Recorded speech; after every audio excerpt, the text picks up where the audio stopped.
Shalom, gente. Tudo bem com vocês? Um pouquinho rouco ainda, não estou 100% recuperado da minha garganta. Preguei ontem, vou ter que pregar agora sábado e domingo, mas vamos para frente nesse conteúdo. Quero falar um pouquinho sobre o comentário do bispo Samuel Ferreira nas suas redes sociais, em especial no Instagram. Ele falando um pouquinho sobre os libertinos, ou as pessoas que estão usando a pandemia, ou que usaram a pandemia para escaparem, para fugirem, para se desviarem, para abandonarem a igreja.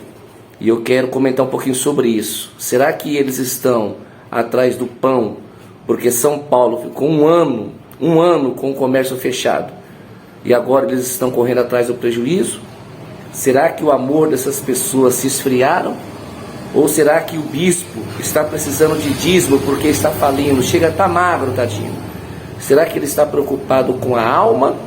Ou será que ele está preocupado com o relatório no final do mês? Porque afinal de contas, gente, a gasolina aumentou. E manter o tanque do jatinho cheio tá ficando caro. A paz do Senhor Jesus. Hoje eu quero me dirigir com você para lhe fazer algumas colocações e pedir que você pense junto comigo. Aqui em São Paulo, desde quando começou a haver a abertura de restaurantes, salões de baile e essas coisas mais, foi verificado algo interessantíssimo. Vamos lá.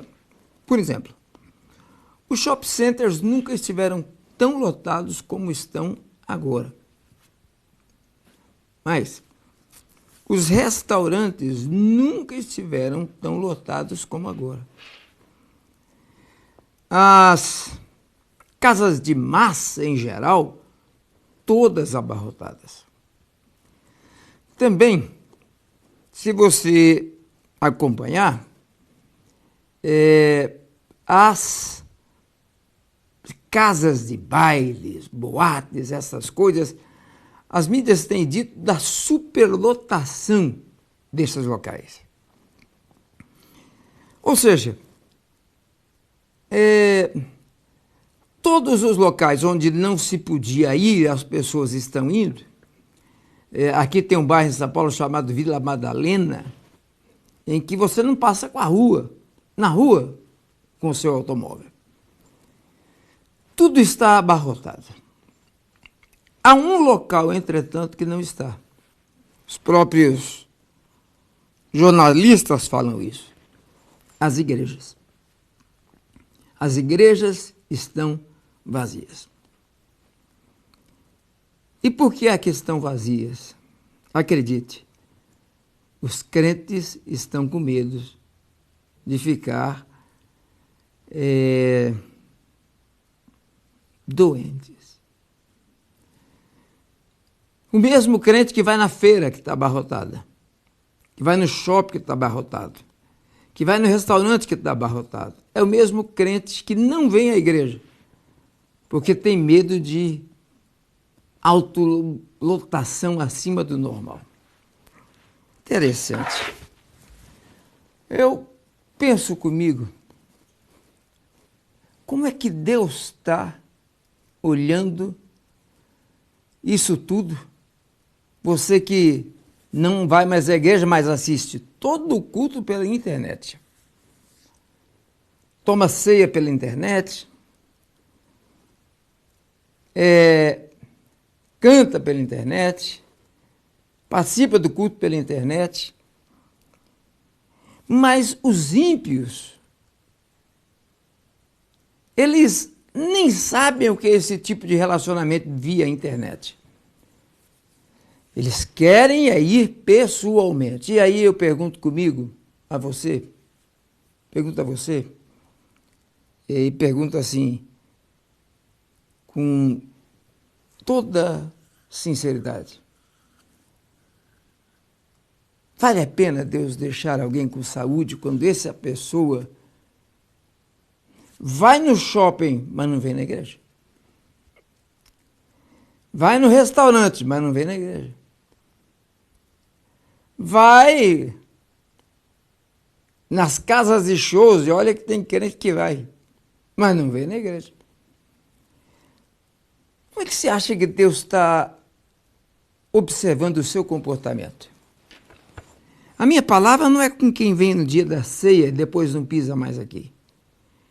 A minha palavra é com quem resolveu acreditar que se ir à igreja fica doente, em vez de acreditar que ir à igreja lhe traz cura e cura para a alma, cura para o espírito. É triste, é muito vergonhoso. Eu não queria, em hipótese alguma, que você cometesse esse tipo de situação, porque Deus está observando a sua vida. Em países europeus, vários governos chegaram à conclusão que era melhor incentivar o povo a ir à igreja do que o povo a ir em locais onde não se tem domínio. Isso porque nas igrejas, aqui na Igreja do Brás, você tem medidor de temperatura, você tem álcool, você tem esta máscara, você tem tudo o que você quiser. Mas para você é mais fácil acreditar que Deus não vai estar no culto. Portanto, fazer aquilo que você fazia anteriormente é impossível, porque eu sou ser humano. Eu tenho uma irmã aqui da igreja que disse para minha esposa: eu não vou porque eu sou ser humano. Querido, deixa eu dizer uma coisa para você. Cuidado com o que você está fazendo, porque você está magoando muito Deus. Se você não quer vir, tem problema, eu acho que você nunca mais virá. Você desviou-se da igreja, nunca mais você vai vir. Senhoras e senhores, eu estou de volta para comentar com vocês o comentário do bispo Samuel Ferreira, que é o pastor presidente da Adebrais, no seu Instagram. E ele diz assim: por favor, ouça com atenção, vou colocar aqui para você ver. Todos, até mesmo aqueles que estão desviados, ou você que está aproveitando a pandemia para assumir que desviou, Jesus está voltando e sobre você a Bíblia já falava, sobre aquele que se desviara. Quando esfria o amor. Rui Barbosa disse certa vez, nossa, ele é ruimzinho de escrita, nem parece um advogado. Rui Barbosa disse certa vez: a Bíblia é mais atual do que o jornal de amanhã. Concordo. Há 2000 anos Jesus Cristo disse: o amor de muitos esfriará, pois o pecado se multiplicará. Concordo também. Sendo o amor a virtude magna, o sentimento maior, o mandamento mais necessário, restará pouco para nós se ele se esfriar. Infelizmente, é o que tem acontecido, e a profecia de Jesus hoje se cumpre diante de nossos olhos. Por se multiplicar a iniquidade, o amor de muitos se esfriará. Colocou um texto bíblico aqui, baseado no Mateus 24:12. Antigamente, contra as epidemias se orava. Hoje se fecham as igrejas. Franco Cardini, historiador, gosto muito desse historiador. Será que a igreja perseguida no Irã, que se reúne em locais escondidos, fechariam as portas? Será que os crentes se afastariam da igreja ou dos cultos? Será que a igreja na China, que se reúne até hoje nos porões, deixaram de ir aos cultos por causa da pandemia? Que triste. Termino dizendo que Deus está aproveitando este momento para o joio que não estávamos notando. Sei da polêmica dessas linhas, mas não posso me omitir. Deus fez-me pastor, fez-me líder. Olha, senhoras e senhores, eu sou pastor de igreja, concordo 50% de tudo que foi dito aqui, sem dúvida nenhuma. Houve um esfriamento, sim. Houve um esfriamento, sim, do povo. Houve libertinagem também. Muita gente se aproveitou dessa pandemia para escapar da igreja, para se desvincular do seu compromisso. Concordo plenamente. Houve sim de Deus uma intenção de fazer uma limpeza, de passar pela peneira o joio e o trigo. Houve sim, sem dúvida nenhuma. Houve sim também, dentro do meu coração e do coração de muitos líderes, um questionamento, inclusive com a mesma base na escrita dele. Será que deixaram na China de cultuar? Será que deixaram de cultuar no Irã? São questionamentos que todo líder se questionaram no tempo áureo da epidemia. Porém, o que me traz aqui nesse conteúdo hoje, deixa o seu like e compartilha esse vídeo com alguém, é que ele está ficando até magro, né? Porém, o que me traz hoje neste conteúdo, pedindo seu like, seu compartilhamento, pedindo que você se inscreva no canal e comente o que você pensa sobre este assunto, é que a primeira coisa que eu notei nesse conteúdo, na verdade, na fala, na deixa do bispo Samuel Ferreira, é que ele está bem magro, né? Ele emagreceu um pouco além porque ele já estava magro. Está preocupado, né? Agora eu pergunto a todos os meus irmãos, irmãs, seguidores, os meus humildes 10 mil inscritos, eu pergunto a vocês, ele está preocupado com a alma dessas pessoas que estão se desviando, se apostatando, ou libertinamente deixando a igreja e os seus compromissos? Ou está preocupado com o registro, o relatório no final do mês, que deveras, provavelmente, está com déficit, tendo em vista que muitas pessoas abandonaram a igreja por causa desta doença? Será que ele está preocupado como pastor com as almas ou com a lã das ovelhas? Sim, porque para manter o luxo pela qual ele vive, a qualidade de vida pela qual ele oferece à sua família, tem que ter muito dinheiro. Ele disse que a igreja está vazia. Concordo, porque eu passei por esse período também. Nossa igreja ficou extremamente vazia. Graças a Deus hoje ela está superlotada. Graças ao bom Pai, nós conseguimos resistir esse tempo nebuloso da crise que a Covid-19 promoveu. Mas aqui é o Espírito Santo, é outra realidade. Lá em São Paulo é outra realidade. O Dória massacrou os comerciantes e os trabalhadores. Ali foi praticamente um ano que trabalhadores, mães de famílias, pais de famílias ficaram sem trabalho. Comércio fechado, foi um horror. E agora a gente não pode só parar para pensar na igreja, no coletivo, no ministério, nas rendas. Agora a gente tem que pensar que essas pessoas estão correndo atrás do prejuízo de um ano.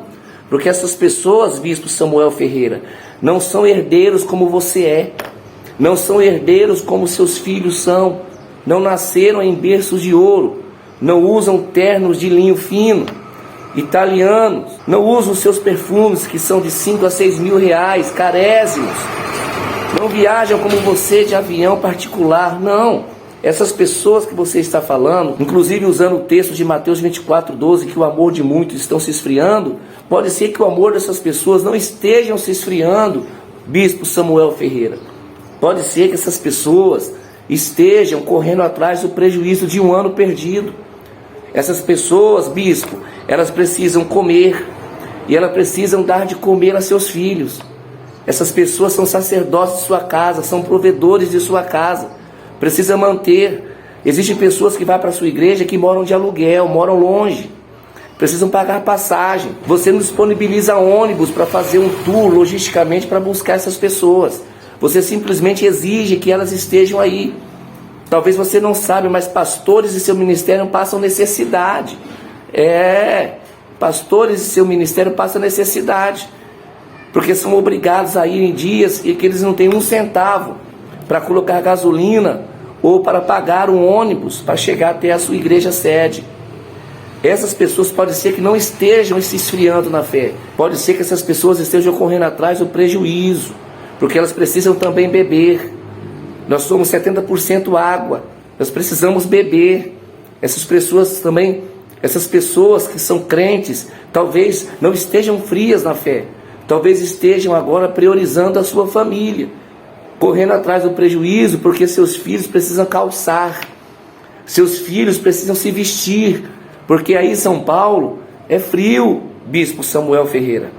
Aí é frio, não é aqui como o Espírito Santo não, que é calor. Aí em São Paulo é muito frio. E os filhos dos seus pastores, dos seus líderes, das suas igrejas, precisam se vestir. Sim, senhoras e senhores, nós como pastores temos que pensar também com empatia e nos colocar no lugar das nossas ovelhas, e não apenas vir a público e cobrá-las como se elas estivessem abandonando a instituição. Olha só, Samuel Ferreira, bispo, nobre bispo, atrás de uma ação tem sempre uma necessidade. Como você é pastor de gente nobre, de gente de classe A, B, talvez a classe C e a classe D esteja fazendo falta agora, porque juntando com a A com a B, os registros da igreja e do ministério não ficam em vermelho, não é verdade? Ele disse na palavra dele que essa palavra que ele lançou no vídeo, você vai ver o vídeo, é para quem resolveu acreditar que na igreja ficarão doentes. E na verdade não é isso não, porque eu vou dizer para você, crente de verdade é corajoso. Crente de verdade acreditou e acredita no milagre, acredita sim na cura, acredita que não chega praga na tenda, acredita que doença não pega no crente se Deus não permitir. Só que eles agora, creio eu, estão correndo atrás do prejuízo. Então o que você tem que fazer? Procurar saber o que está acontecendo com essas pessoas. Vai lá no hall de membros, bispo, bispo Samuel, entre nós aqui, vai lá no hall de membros. Lá no hall de membros deve ter endereço e telefone. Manda a sua secretária se você não tiver tempo, porque você é muito ocupado. Vai lá, procura saber o que está acontecendo. Sim, Jesus não deixou as 99 para ir atrás de uma. Vai lá atrás, procura saber o que está acontecendo. E outra coisa, eu vou dizer para você o que está acontecendo. Foi o Samuel Mariano que prejudicou seu ministério. Porque depois que o Samuel Mariano, ele aprontou mais uma vez lá na Paraíba, e todo o Brasil percebeu, inclusive a sua igreja, o seu ministério, que você não o corrigiu, que você não o disciplinou, que você não se expôs com medo de perder quórum lá também na Paraíba, esse povo abriu os olhos. Esse povo entendeu que você está preocupado mais com o relatório financeiro do que com as almas. Porque se você tivesse preocupado com as almas, com o verdadeiro evangelho, você tinha disciplinado Samuel Mariano. Então não me venha agora com blá blá blá dizendo que você é líder, que você é responsável, que você tem que falar, porque você tem que fazer o seguinte: colocar a capa da humildade, correr atrás do prejuízo agora, e no hall de membros, pegar o telefonezinho dos irmãos, perguntar se está tudo bem. É hora da assistência social da igreja se manifestar, é hora de você disponibilizar ônibus para buscar essa galera, é hora de você mostrar que é um líder, que tem empatia. Tá bom? É hora de tirar o terninho de couro, de linho. É hora de arregaçar a manga e fazer o papel de pastor. Fica meu comentário aqui, que senão vai ficar muito longo. Mas eu acho que você está 50% certo, 50% errado, porque você deixou acontecer isso. Não é a pandemia que está tirando o povo da sua igreja. É a falta de doutrina, é a falta de correção. Segunda de Paulo a Timóteo, capítulo 4, versículo de número 2, Paulo falou assim: pregue a palavra. Você prega bem a palavra. Esteja preparado, e você é um homem preparado. Em tempo e fora de tempo, você é preparado na política, é preparado espiritualmente, é preparado como um bom advogado que é, eu entendo. Só que você não repreendeu como Paulo ensinou a Timóteo, você não corrigiu, você não exortou, você não doutrinou Samuel Mariano. E tem muita gente que está repudiando, só não tem coragem de te falar. Tem muitos líderes aí da sua igreja, do seu ministério, que está te repudiando a sua ação, mas não tem coragem de falar. Por quê? Porque você impõe. Líder não impõe, líder arrasta. Fica meu comentário aqui, eu não tenho nada contra você, mas as suas atitudes em relação a Samuel Mariano e a este vídeo, você tem que rever seus conceitos.